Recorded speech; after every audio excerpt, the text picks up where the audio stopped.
Now, the good news is you don't need to actually write your resume because you've got pretty much everything right here. In this video, we're going to create a resume using the PCA methodology. We're going to use AI in order to allow us to create this much faster. By the end of this video, you're going to have a baseline resume. You're going to be able to make customized resume for any PM jobs that you're applying for. And then in the next videos, we're going to get into how to do outreach, how to do referrals, how to do follow-ups, and how to even handle recruiter and behavioral interviews with the help of an AI. We're going to be leveraging AI where it is actually helpful. It is not very helpful in explaining how these fundamentals work. First, you're going to have to listen to me for a little bit to understand just how this whole process works so that you know what we're trying to optimize. Don't just rush into AI because it's AI. This is an AI augmented workflow, which means that it's not going to be an AI agent that does this for you. You're still going to be doing the work, but you're going to be going 10 times faster. Step one is don't focus on what you want, focus on what the company wants. Focus on what the hiring manager actually needs. Try to turn this whole me focus into you, the recruiter, the hiring manager of the company. You just care about solving their problem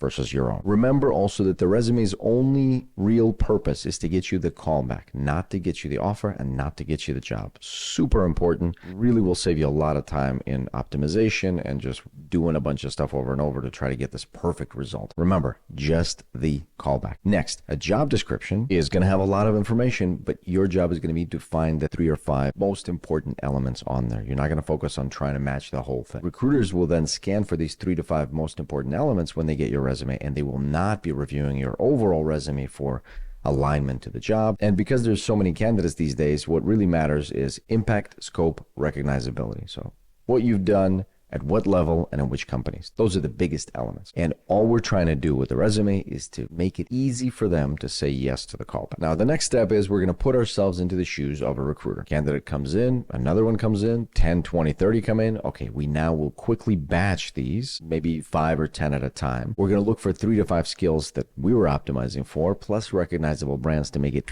easy to call back. And we're going to look for an entrepreneurial background or specific impact, high impact, lots of numbers, lots of dollars, lots of users. This first glance by the recruiter is only 7 to 10 seconds. It's very quick. Don't expect them to read pretty much anything. That's why we want to make everything as short as possible, as succinct as possible, and as top front loaded as possible. Yes, internal resumes are going to be read a little bit more thoroughly during this time, but ultimately the recruiter is still looking for those 3 to 5 key things that the hiring manager is trying to optimize for, plus the recognizable brands and the relevant experience. If there's no match at this level, the resume is rejected, no matter how awesome it is and no matter how comprehensively it covered the rest of the job description. If they actually did spot a matching area or a matching expertise or industry or vertical, they may give it a more thorough read, but during that read, they're trying to find some substitute for these 3 to 5 areas that were called out by the hiring manager. So if they cannot find them, unfortunately, the resume is still rejected. Let's say they found that you match some of the skills and some of the experiences. Then they may look deeper. So what are they looking for here specifically? Big outcomes for the business, revenue, profitability, costs, big number, or substantial impact for the customer. Changes in the user flow, changes in their experience, changes in their satisfaction, maybe huge volumes of users. And the third thing that they look for is that you were the actual key driver in those business or customer outcomes. After that, they're going to look for general quality signals. Maybe this is education, maybe recognizable companies, maybe some other relevant experience. And they're going to look for red flags. And then if all of that checks out, then they will actually reach out. So knowing all of that, how are we thinking about our resume? We want to make it short, no more than a page long, easily scannable. Don't expect anyone to read it, but if you just glance at it, certain things pop out at you. You want plenty of hooks at the top. Hooks are ways to actually grab the reader and tell them, you're in the right place, let's have a conversation. You're trying to hook them as early as possible. At the top, at the title, at the summary, at the first bullet of the first job, trying to get them to say, put me to your shortlist or call me back right now, let's chat, or send me a LinkedIn DM or something. In this resume, we have to demonstrate that we understand those 3 to 5 most important elements from the job description and that we are actually serving it up to them. And of course, we want to make it as relevant to the role as possible. But again, you don't have to customize the majority of the job description. You just have to hit those 3 to 5 big important areas that the hiring manager explicitly wrote down. Of course, we're going to provide plenty of impact and outcomes, so numbers and deliverables, impact, results. We're going to provide additional quality signals, again, such as education, maybe relevant industries, relevant recognizable names. Make sure you eliminate the biggest red flags, which are usually mismatch of the role title and gaps in in employment. Let's go ahead and write our resume. There should be a link to the template right in the description. Just use that template. It's the simplest. If you don't like it, use your own, but just make it totally readable, very clear font, no fancy graphics, nothing like that. Put your title and role right at the top. Add an impact or summary line at the top, and the things that you want here, something like experience X field PM, or this many years in product management. 10 to 12 is the sweet spot. Don't go too much over that, or you're going to get into ageism territory unless you're going for a product leadership role. Expertise in XYZ, verticals, industries, specialties, at XYZ, recognizable company, or as recognizable as you've got. Just use what you have. X dollars in revenue, X users in volume, or X number of transactions, this many users or clients, or any other important callouts, and any educational callouts that you think are going to be recognizable or impactful. That's it. You're just trying to make the biggest splash you can with those 2 or 3 lines at the top. You don't need the word summary, just write the actual summary. All right, next you're going to need the actual contents of the resume, and those are your bullets. Those usually take people the longest time. Sometimes I see people working on the resume for multiple months, which is absolutely ridiculous. Of course, you should be finished with your resume in a day or 2 max, and then just let the market do the talking. Just apply, do outreach, and see what happens. So let's talk about actually how we're going to create these bullets in a very rapid way using AI. With these resume inputs, create a doc where you're going to be brainstorming all the things that you did and all the things that you could do. And here we're going to start to use AI to actually help. We have to generate some raw data for it to work. Answer these questions. With all of these, just write down a sentence or 2, whatever you can think of. It doesn't matter how accurate, comprehensive, or complete it is. You just need to put something down, because later this is going to be the text that we give to our AI copilot here in order to help us generate these bullets. Just write whatever comes to mind. Expect this whole exercise to take you 20 minutes. So let's just do this together. Feel free to pause the video and just go into your doc and write it out. If in doubt, just type doc.new in your Chrome browser, which is where you probably are. It's going to open up a new Google document and just write in there. Don't worry. Chat GPT will take all this information and turn it into something meaningful. For each of these, you're just writing 30 seconds. You're not really thinking too much. Don't edit yourself. Just write. Number 1, what aspect of the work did you enjoy? Number 2, what projects did you work on? Just talk loosely about these projects. What happened? What was your job? What was the point of it? What did you accomplish? Who did you work with? Name some people. Name the roles. What contribution did they have? How did you collaborate? Whatever you can remember. Number 4, what are you most proud of? Was it shipping something? Was it organizing people? Was it discovering something? Was it helping customers? Was it delivering business value? Just be as specific as you can, again, from memory. What other accomplishments or achievements do you remember from this role? What concepts did you help come up with or ideate? What projects did you plan? Talk as much as you can about these projects. Number 8, what products or features did you launch? As much detail as you can without going into any of your notes or references, just off of memory. Whenever you are not sure about the results, just say, I'm not sure about the results. I think it was approximately 50%,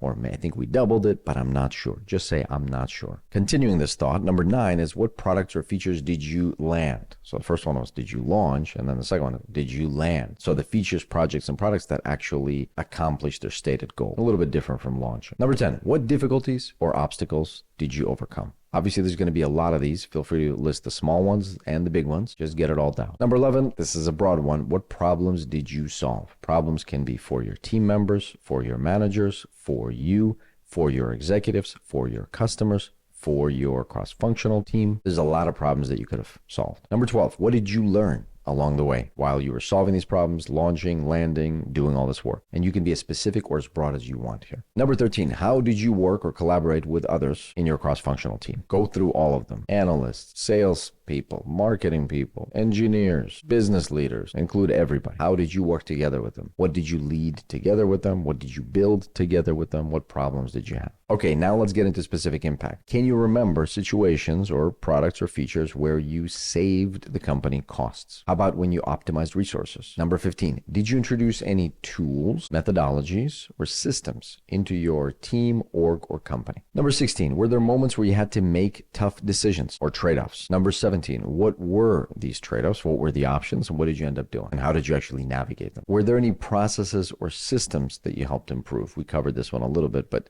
separately, we should talk about the processes. This could be internal process of any kind, external process, customer facing ones, just any process where something is now being done better because of your effort. Number 19, did you mentor or train anybody, product team or outside of it? How did that impact that person or the team? Number 20, how did you contribute to the company's culture or community? Anything works here. Interviewing is a common one, organizing events, leading retrospectives, things like that. Number 21, how did you ensure that your users or clients were happy and satisfied? You can feel free to explore the entirety of your user journey or user experience in your product or company. Number 22, did you take any initiatives outside of your core responsibilities of product? Unpack those. Let's get some details on them. Number 23, did you ever identify any gaps or opportunities that maybe others hadn't seen? Number 24, have you received any awards, recognition, or positive feedback on your work, efforts, or results? I know that was a lot. If you were working along, then hopefully that took about 20 minutes. But now the good news is you don't need to actually write your resume because you've got pretty much everything right here. Now, our plan is going to be to use Chat GPT in order to transform all of that write-up into a meaningful, comprehensive coverage of the product management skills and responsibilities. The way that we think about it inside PCA is we have this bullet vault. We have these 6 main categories of product management and a lot of sub-skills, and we want to make sure that we have bullets inside the resume that cover everything as much as possible. So I'm going to give you the prompt details here. You're going to find it in the description, but here is the prompt that we're going to give Chat GPT or your favorite LLM.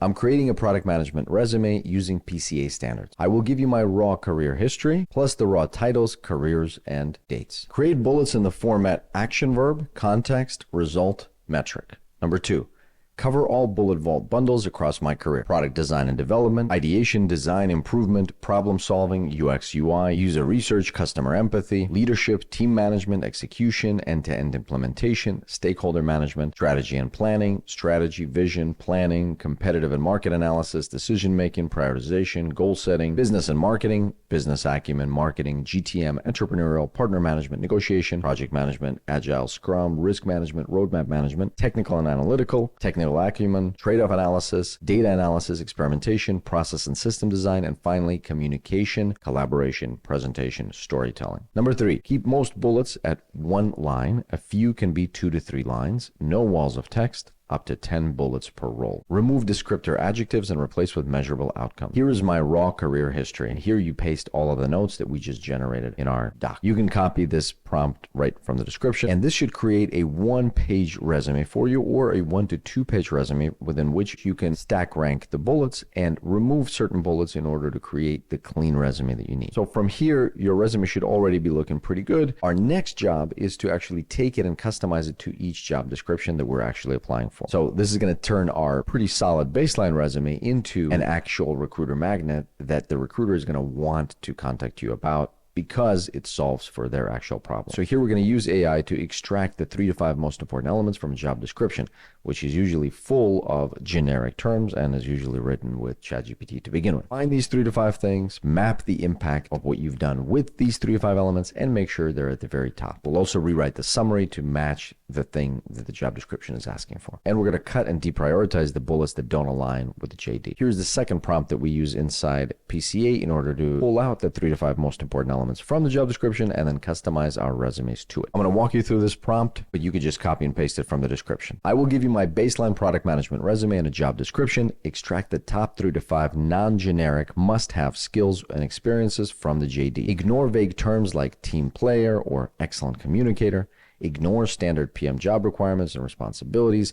Focus on the unique elements that the hiring manager is likely specifically looking for in an ideal candidate. Rewrite my summary, 2 to 3 lines, to highlight quantified impact that proves those must-haves or adjacent areas. Propose moving the most relevant bullets to the top of my most recent role to optimize for demonstrating must-haves. Propose adjustments to match the must-haves to the top 1 to 2 most impactful bullets at the 1 to 2 most recent roles. Edit bullets to directly reflect the JD's must-haves while keeping the structure action verb, context, result, metric. Return only the updated summary and revised bullet list for my most recent 1 to 2 roles. Here is the baseline resume, here is the job description, and then you paste the baseline resume and paste the job description into the prompt. With these 2 prompts, you should be able to have a good baseline resume, and you should be able to quickly produce tight and relevant product management resumes for the jobs that you're looking to apply for on that same day. This final pass, you should be able to look at your revised resume and within 5 to 7 seconds, be excited about potentially calling back this candidate.